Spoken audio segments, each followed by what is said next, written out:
Ashcraft Manor stood at the edge of Hartwell County in the state of Vermont. Its stone walls darkened by time, its windows long stripped of glass and light. For decades, the house had been avoided rather than visited. The locals did not describe it as a tragedy or as a haunted place. They spoke of it with something quieter and more unsettling. They said the house remembered things people chose to forget. In the early autumn of the year 2023, the property was formally transferred to a historical preservation. Have faith. The paperwork described it in neutral terms: a 19th-century private residence constructed in the late 1850s, structurally compromised but salvageable. No mention was made of children, families, or deaths. No mention was made of why every previous owner had left behind locked rooms they never reopened. What drew attention was not the age of the building, nor its architectural style, but a single absence. In every surviving record related to Ashcraft Manor, there were names of adults, servants, laborers, caretakers, and even visiting relatives, but nowhere did the records list a child. This was out of the ordinary for a house that size. Built during a time when large households were the norm rather than the exception. When restoration began, it was intended to be routine. Remove damaged staircases, reinforced beams, strip decayed paneling. Yet within the first week, a crew working along the western corridor discovered something that did not match any existing blueprint. Behind a section of decorative wood paneling, there was a hollow space, not a crawl space, not a chimney shaft. A void shaped with intention. The paneling was not nailed in place. From the outside, it was locked. The air in the cramped room had been stale for over a century. The walls bore faint marks at different heights, shallow lines carved repeatedly into the plaster. At the far end stood a simple wooden bed frame, collapsed under its own rot. On the floor lay a single metal button worn smooth by time, engraved with the letter E. There were no bones, no personal belongings beyond what could be easily hidden, no written explanation, and yet the room existed. Someone had built it, someone had sealed it, and someone had ensured it remained undocumented. Before continuing, take a moment to consider what it means for a house to be designed with a space meant for silence. This is the kind of story we preserve here, if you haven't already subscribed to the channel stories that history has only partially documented. Leave a comment if you believe places can carry the weight of human decisions long after those who made them are gone. Because the locked room at Ashcraft Manor was not an accident. It was the final result of a choice made long before the walls were closed. And to understand that choice, we must return to the name that gave the house its power. The story of Ashcraft Manor did not begin with a locked room, nor with silence. It began with ambition, carefully cultivated and publicly admired. In the years between 1878 and 1882, the town of Hartwell in Vermont was quietly changing. Rail lines were expanding. Legal institutions were growing in influence. Families with education and property were positioning themselves to shape the future of the county. Among them was Edgar Ashcraft. Edgar Ashcraft was known locally as a disciplined man. He practiced law, advised landowners, and represented clients whose disputes rarely reach public courtrooms. His reputation rested on discretion. People trusted him not because he spoke often, but because he spoke only when necessary. By his early 40s, his name had begun to circulate beyond Hartwell, mentioned in connection with potential appointments to regional councils and judicial committees. Ashcraft Manor was both his residence and his statement. Constructed in the late 1850s by his father, the house stood deliberately apart from the town center. Its scale suggested permanence. Its stonework suggested restraint rather than excess. To visitors, it conveyed order and control. publicly, Edgar. Ashcraftoft was a widower. His wife had died several years earlier, and no children were mentioned in official biographies or social columns. What those accounts omitted was not accidental. It was carefully chosen. Edgar Ashcraftoft had hired a young woman named Martha Bell as a private tutor prior to his marriage and long before he became well known. She was educated, recently arrived from another county, and largely without family connections in Vermont. Their relationship was never recorded, but its consequence was. In the spring of 1879, Martha Bell gave birth to a boy. There was no church record of the baptism under the Ashcraftoft name. There was no announcement. Instead, arrangements were made quietly. Financial support was provided. Instructions were delivered through intermediaries. The child was not denied existence, but he was denied acknowledgement. The boy was named Elliot Bell. For the first years of his life, Elliot lived with his mother and rented housing near the edge of town. Edgar Ashcraftoft visited rarely and never openly. His concern was not cruelty, but calculation. His political future hinged on projecting an image of stability, propriety, and scandal-free ancestry. It was more than just inconvenient to have an unmarried child. It was risky. The issue changed when Martha Bell's health deteriorated. She could no longer care for the child alone. At that point, Edgar Ashcroft faced a decision that would define the rest of the story. He brought Elliot to Ashcraftoft Manor. The decision was framed as responsibility. The child would be housed. He would be fed. He would be educated privately. But even then, the boundaries were clear. Visitors were not allowed to see Elliot. He was not to be mentioned to associates. No record that could be linked to the Ashcroft name was to include him. Within the walls of the manor, a hierarchy was enforced. Servants were instructed carefully. The child existed, but only within limits set by the master of the house. Silence was not requested. It was required. This arrangement functioned for a time. Elliot grew older. His presence became harder to contain, and as Edgar Ashcroft's influence expanded, so did the risk posed by a truth that refused to remain small. By the beginning of the year 1883, Edgar Ashcroft was preparing to remarry. The woman he intended to wed, Clara Ashcraftoft, a figure deeply invested in social standing and inheritance. The union promised to secure his public image completely, but it also meant that the hidden child could no longer remain merely unseen. He had become a liability, and the house, that once symbolized order, would soon be altered to enforce it. Elliot Bell did not enter Ashcraftoft Manor as a guest. He entered it as a condition. At the age of 4, he was brought through the side entrance of the house, guided by a servant who did not speak to him and instructed not to answer questions. The main doors were still shut. Elliot discovered on the first day that there were unexplained but consistently enforced rules governing movement within the manor. He was given a small room on the western side of the house, adjacent to storage areas, and far from the formal rooms used for social gatherings. The room was tidy, barely furnished, and purposefully unmemorable. There were no portraits on the walls, no toys left in view, nothing that suggested permanence. Elliot was told he must stay inside during the day.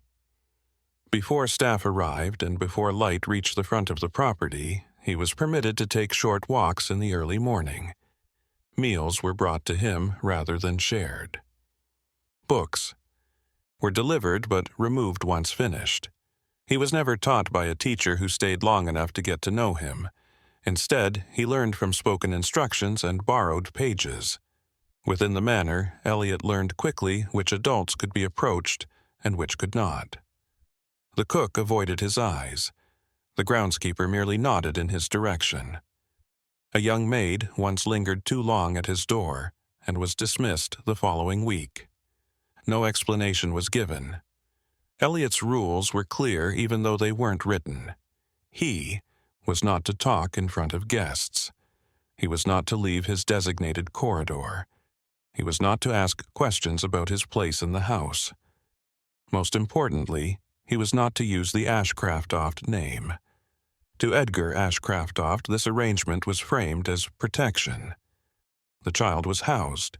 He was clothed. He was educated to a degree. Edgar did not consider himself cruel. He considered himself careful. Each boundary placed around Elliot was in his mind a necessary measure to preserve stability. But for Elliot, the boundaries did something else. They taught him that existence was conditional.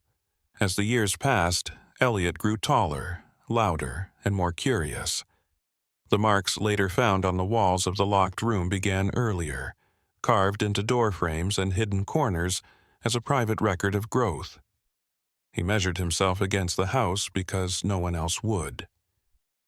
There were moments when the system faltered.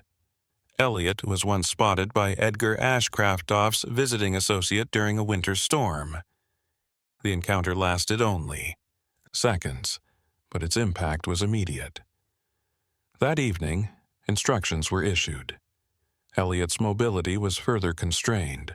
Doors that had once been closed but unlocked were now secured.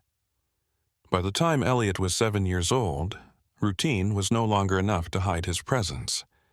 His voice carried, his question sharpened, and his understanding of absence deepened. He started inquiring about his mom. There was no response.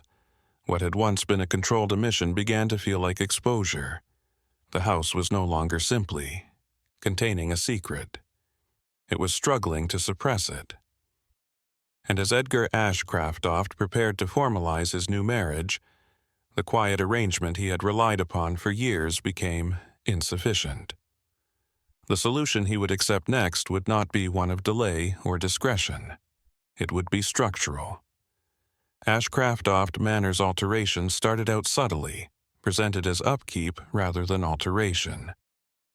In the late autumn of 1883, Edgar Ashcraftoft approved a series of renovations focused on the western wing of the house. The official justification: concerned aging supports and drafts caused by winter winds. No external contractors were hired. The work was assigned to men already familiar with the property, men who understood the value of discretion and the cost of asking unnecessary questions. The western corridor, where Elliot had lived since his arrival, was the first area to be altered. Decorative paneling was installed along one stretch of wall thicker than required, secured with custom fittings rather than nails. A narrow service staircase that once connected 2 levels was dismantled and sealed. Its absence was justified as a precaution. Behind the new paneling, a room took shape. It was not large, but it was deliberate. The walls were reinforced. The floor was leveled and stripped of ornament. There was only a small ventilation opening concealed by the wall structure. There was no window. The door was made of solid wood and had a lock that was only accessible from the outside. On paper, the room was described as storage. In practice, it was something else. Elliot was moved into the room without ceremony. He was informed that it was only temporary. He was told the house was changing and that he needed to stay somewhere safe. His possessions had been reduced to necessities. To avoid accumulation, a bed, a blanket, and a small pile of books were rotated in and out. The first nights were the hardest. The absence of sound unsettled him more than darkness. The house that once creaked and breathed around him had gone quiet. His calls went unanswered. He eventually discovered which sounds elicited a reaction, and which did not. The locked room was a symbol of resolution for Edgar Ashcraftoft. Risk was eliminated. It ensured that no accidental encounter could undermine the life he was constructing. The house would enforce what he could not explain publicly. Clara Ashcraftoft arrived shortly after the renovations were completed. She toured the manor with interest, noting the symmetry of the rooms and the absence of disorder. When she asked about the western wing, she was told it was closed for repairs. She did not press the matter. What she did notice was the efficiency with which the household operated. Instructions were followed. Boundaries were respected. Silence was maintained. The locked room became the norm in a matter of weeks. A short opening was used to deliver meals. The laundry was picked up silently. Medical visits were reduced to written instructions and unmarked bottles. No one spoke of Elliot aloud, and as the walls closed around him, the distinction between concealment and confinement disappeared entirely. What had begun as an effort to hide a child had become an effort to remove him from the visible world altogether. The house had been modified to allow for forgetfulness. The marriage of Edgar Ashcraftoft and Clara Ashcraftoft was formal, efficient, and widely approved. The Ashcraftoft Manor household had moved into a new building by the first few months of 1884. Clara Ashcraftoft assumed her role with precision. She reviewed accounts, reorganized domestic schedules, and established clear expectations for behavior within the house. Order was not a preference for her. It was a requirement. From the beginning, Clara understood that certain areas of the manor were not open for discussion. The western wing was one of them. She accepted this not out of ignorance, but out of alignment. She had married Edgar Ashcraftoft with a full understanding of what his position required and what threats could not be tolerated. The existence of a child, hidden or otherwise, represented instability. Clara did not ask who occupied the locked room. She didn't have to. She could tell from the actions taken around it that Edgar had no intention of publicly defending whatever was behind the door. That was sufficient. Over time, Clara began to influence how the situation was managed. What had once been framed as temporary containment shifted toward permanence. The routines surrounding the locked room became stricter. Fewer items were permitted inside. The time between visits grew longer. Instructions were delivered, indirectly making it less necessary for employees to recognize that there is another life in the house. Clara viewed the child not as a person, but as a legal risk. Inheritance law was clear. Acknowledgement could lead to claims. Continuity was ensured by silence. In her private correspondence, she wrote of the importance of protecting the household from disruption, of preventing weakness from becoming precedent. The language she used was careful, but its intent was unmistakable. Edgar Ashcraftoft didn't. Object, exposure had always been his worry. Clara gave an explanation. Together, they refined the system. Records were altered to remove inconsistencies. Suppliers were instructed to deliver fewer provisions to the western wing, listed under general maintenance rather than personal use. Without an examination, medical needs were met. The child was reduced to an entry that didn't need to be explained. Within the locked room, Elliot felt the change immediately. The door opened less often. The voices outside grew unfamiliar. When he asked questions, answers stopped coming.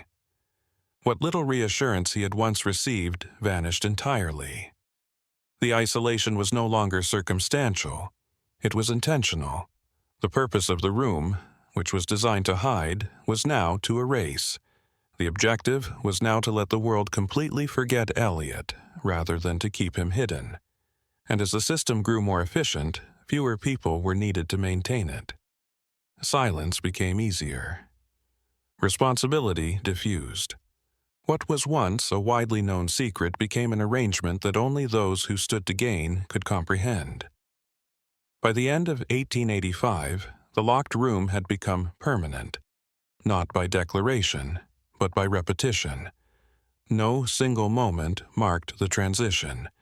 It happened because no one chose to stop it. The conspiracy did not rely on violence. It was much more resilient because it depended on compliance. What sustained the locked room was not only the will of Edgar and Clara Ashcraftoft, but the quiet cooperation of those who lived and worked around it. By the middle of 1885, Ashcraftoft Manor functioned as a closed system. Roles were established. Boundaries were recognized. Each person within the household knew precisely how much they were permitted to know and how much they were expected to ignore. This was enforced through structure rather than threats. The servants were the first to adapt. Deliveries to the Western Wing were scheduled at specific hours, handled by rotating staff so that no single individual spent too much time. Near the locked room, written instructions were never repeated. Instead, they were given verbally. There was a knock, a pause, and a tray left outside the door. The tray returned empty. There was no need to speak during the routine. Those who hesitated did not stay for very long. Redundancy or misconduct unrelated to the house were used as justifications for dismissals. Wages were settled promptly. There were references given. Reward, not fear, was used to buy silence. The family physician visited Ashcraftoft Manor twice each year. His role was limited. He did not examine the occupant of the locked room directly. Instead, he wrote prescriptions based on notes provided by Edgar Ashcraftoft. Sedatives, tonics, medicines intended to quiet restlessness rather than cure illness. There was no name on the prescriptions. At the local church, Elliot did not appear on attendance lists. The absence was noted once and then forgotten. Donations from the Ashcraftoft family increased steadily during the same period. No questions followed. This pattern repeated beyond the manor walls. Shopkeepers recorded generic purchases. Small repairs were finished by carpenters without asking for permission. Local officials approved property records that reflected less use than the house clearly showed. Each action taken alone appeared insignificant. They created a network of intentional omissions. In this system, accountability vanished. Nobody thought they were hurting anyone. Each believed the decision lay elsewhere. The servants did as they were told. The doctor followed information provided. The church acknowledged generosity. Influence was accepted by the town. Elliot felt the shift inside the locked room, but he didn't know how it worked. There was no more emotion in the voices outside. The footsteps became unfamiliar. Time stretched without markers. As routines changed in an unpredictable way, his attempts to measure days and seasons faded. The marks on the walls multiplied, lines scratched deeper where previous ones had worn away. They weren't intended to be read. They were proof of presence in a place designed to deny it. Occasionally, a sound would travel through the corridor at night. A pause near the door, a hesitation, but no one opened it. The system did not require cruelty. It required only that no one interrupted. By the end of 1886, the locked room was no longer a secret maintained by vigilance. It was a habitual absence. The people involved had stopped thinking of the child inside as a person who might be rescued. He had become a condition of the house, and conditions once normalized are rarely questioned. The winter of 1887 arrived earlier than expected. Heavy snowfall in Hartwell County blocked roads and hindered communication.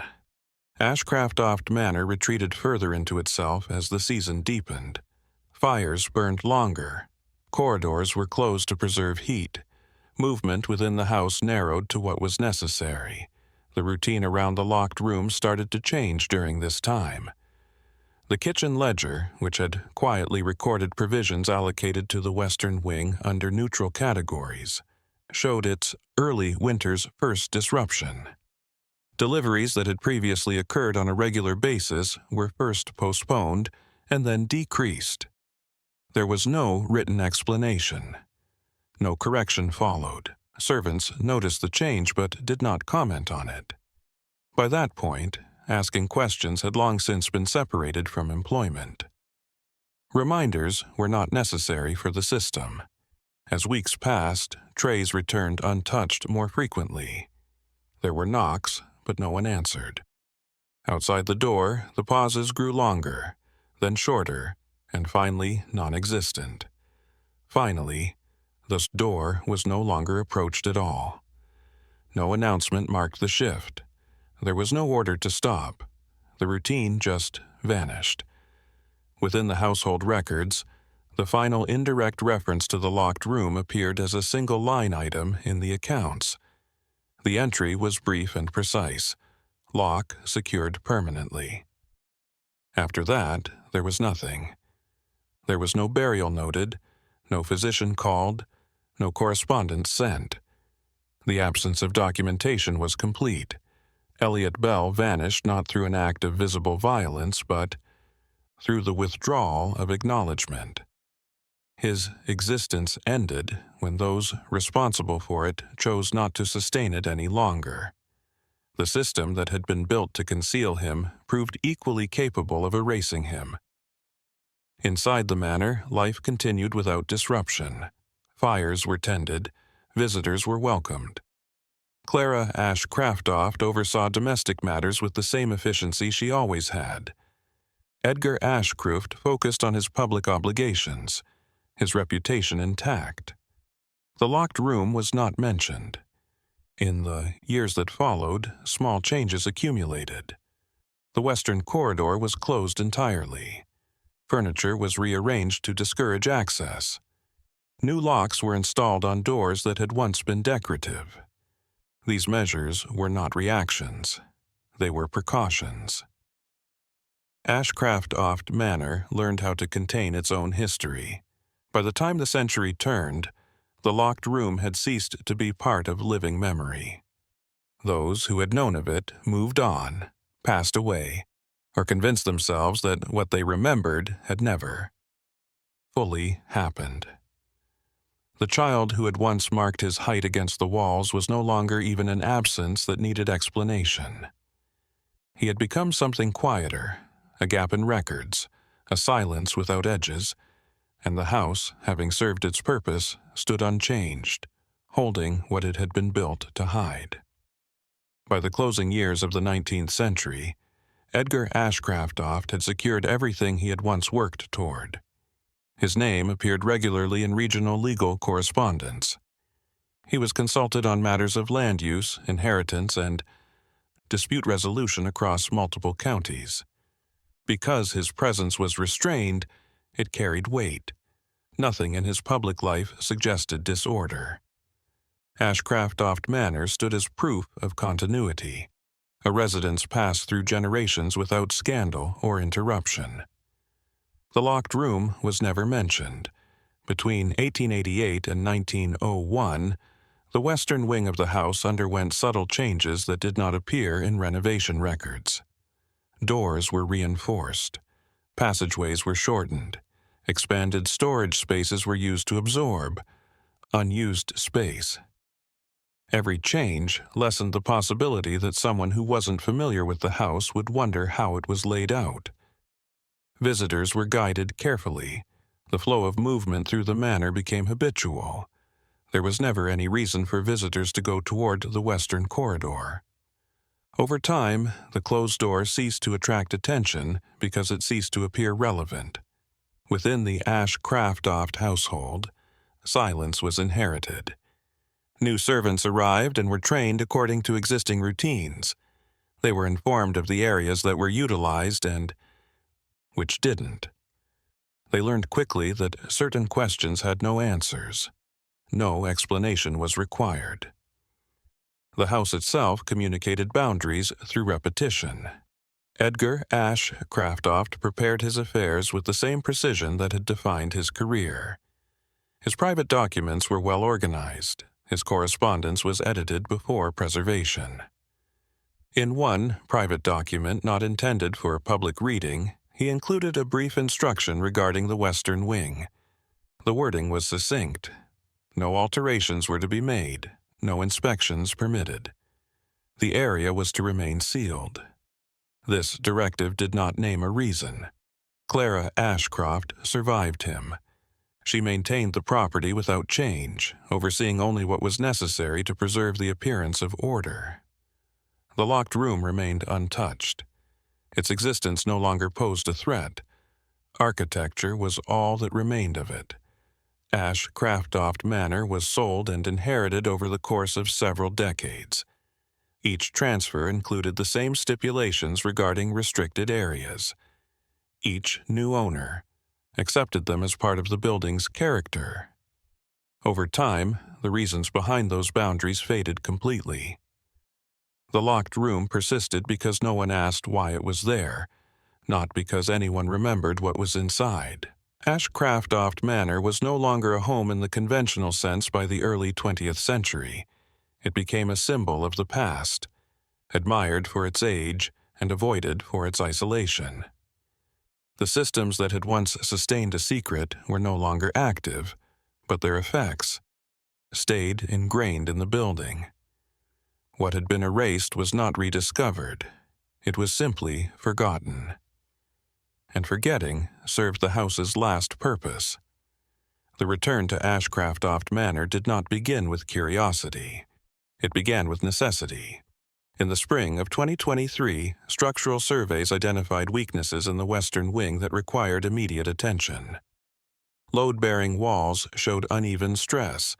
Decorative paneling installed decades earlier concealed inconsistencies that no longer aligned with modern preservation. Standards. Restoration crews were instructed to remove non-original additions and expose the underlying structure. The work was done in a methodical manner. Measurements were taken. Layers were stripped back. It was during this process that a section of wall responded differently to impact. The sound was hollow. The area behind it defied categorization. When the paneling was removed, it revealed a surface that had not been part of the original design. The wood was newer than the surrounding materials, cut and fitted with accuracy as opposed to decoration. Its edges aligned too cleanly to be accidental. Behind it was a door. The lock was still in place. The mechanism resisted initial attempts to open it, corroded but functional. Once released, the door swung inward and stopped against air that had not moved for generations. It was a small, enclosed space. Its dimensions suggested intentional confinement rather than storage. There were no windows. In order to prevent structural damage, light only briefly entered before the door was closed once more. Contamination. Along the walls, shallow grooves appeared at varying heights. They formed no pattern beyond progression. Near the center of the room lay the remnants of a wooden bed frame, collapsed inward under its own decay. There were only items that could be swiftly removed. No personal belongings were set up for living. On the floor, partially embedded in dust, was a small metal button. Its surface had been worn smooth by repeated contact. There was still one visible letter, an E. No remains were found. No clothing, no documents. The absence itself was instructive. The room was documented and sealed. Authorities in charge of preservation were informed. The space was not treated as a curiosity, but as evidence. The question was no longer whether someone had been held there, but how such a space could have existed without acknowledgement.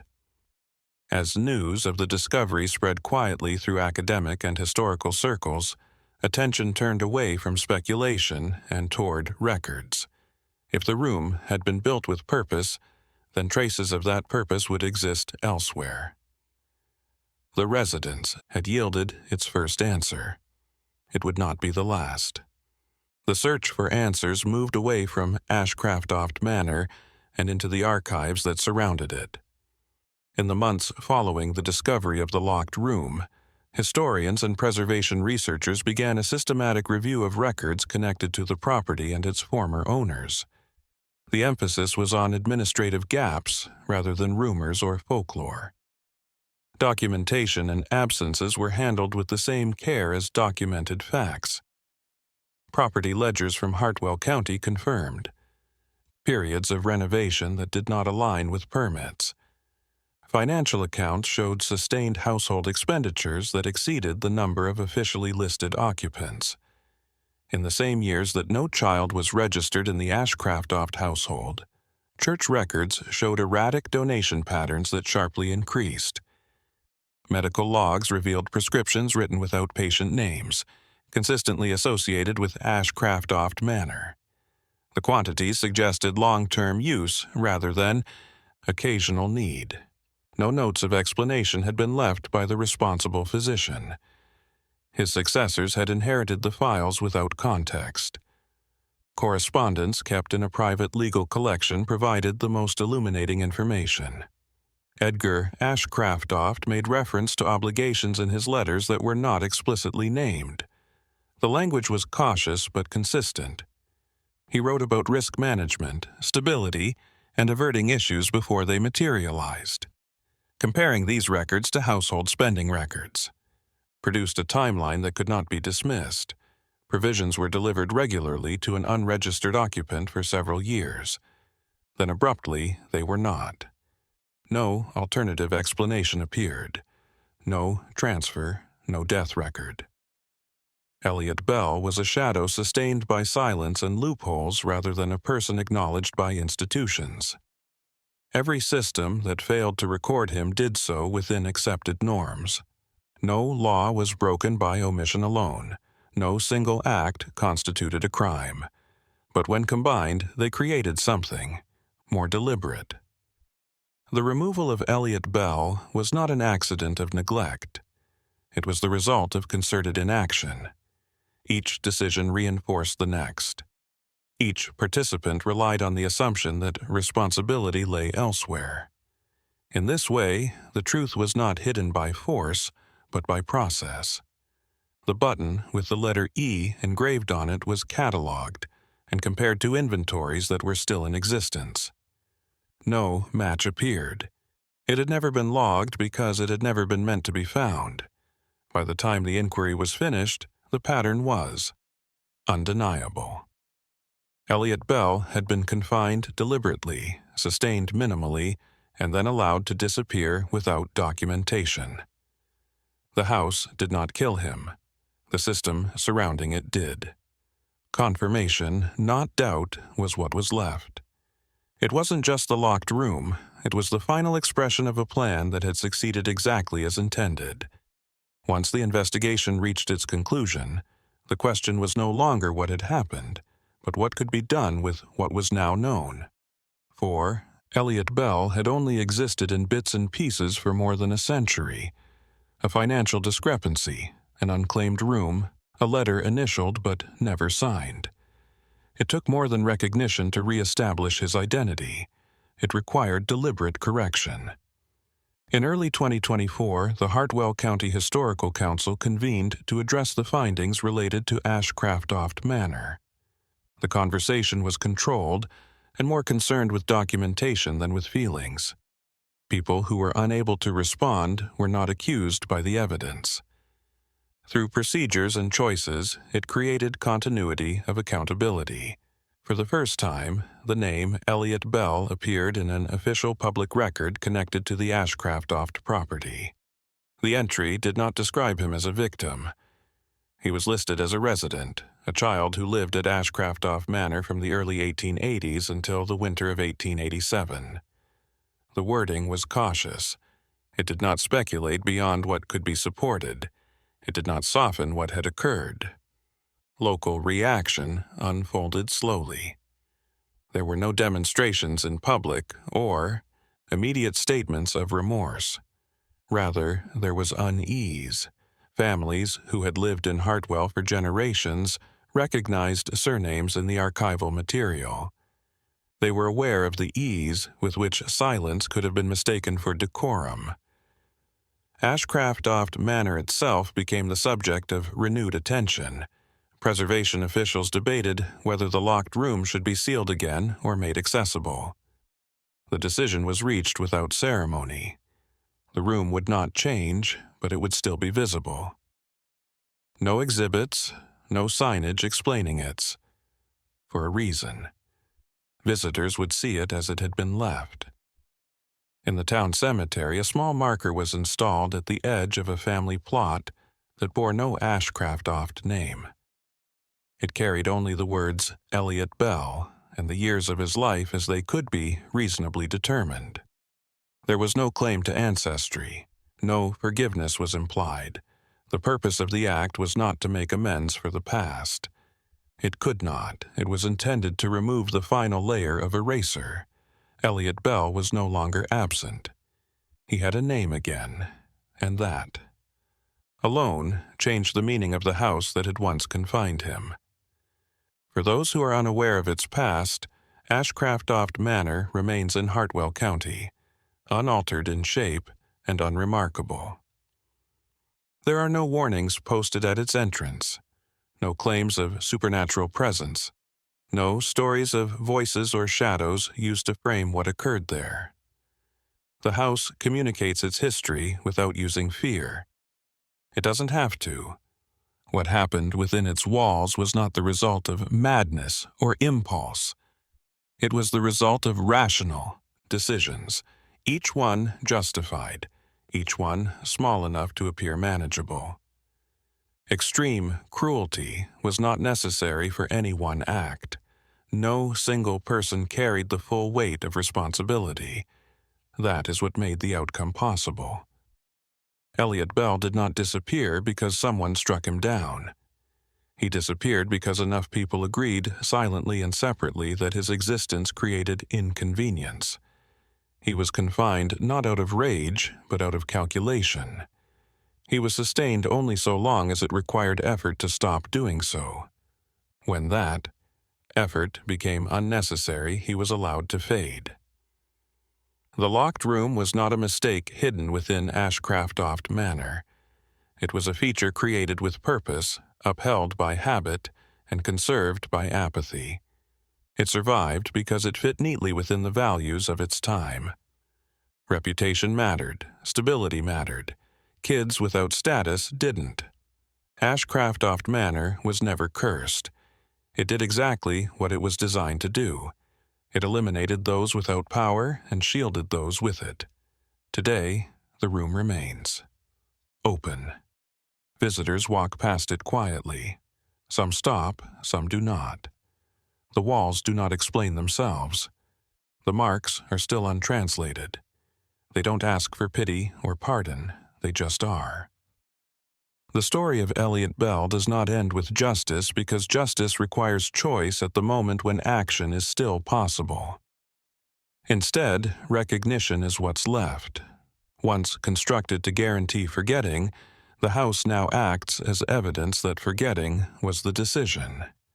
And that decision is the real one, more so than any sealed wall or locked door. Legacy left behind.